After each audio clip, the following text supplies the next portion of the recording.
One of the things we want to do on this truck is improve capability, both towing and payload. And the suspension and the chassis play an important role in that endeavor.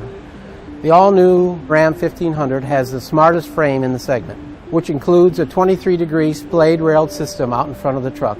That is unique in the segment. The all-new frame is longer, by 4 inches wider, yet 100 pounds lighter. Made up of 98% advanced high-strength steel and high-strength steel. We moved the stay bar behind the engine, and that gave us 20% improvement in roll stiffness. We did a lot of light weighting on the suspension.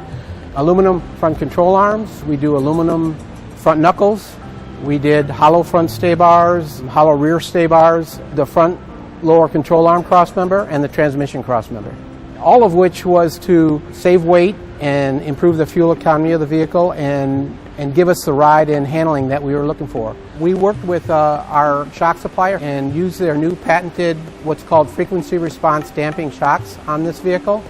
What it does is it allows us to tune the shocks at 2 different frequencies. So the high frequency stuff or the rough road stuff we could tune with one part of the shock, and the low frequency, very large undulating type events we could tune with another part of the shock.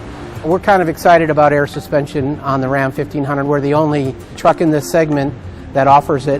When you go to get in or out of the truck, it lowers a couple inches to allow you to easily get in and out of the truck. Once you start the truck and start moving, it moves back up to the normal ride height.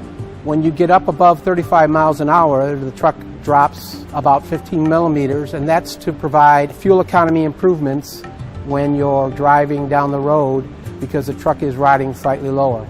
We already start an inch high on the Rebel trucks. Clearly the person buying the Rebel truck is someone that does like to go off-road, so that's one feature the air suspension provides the Rebel truck buyer.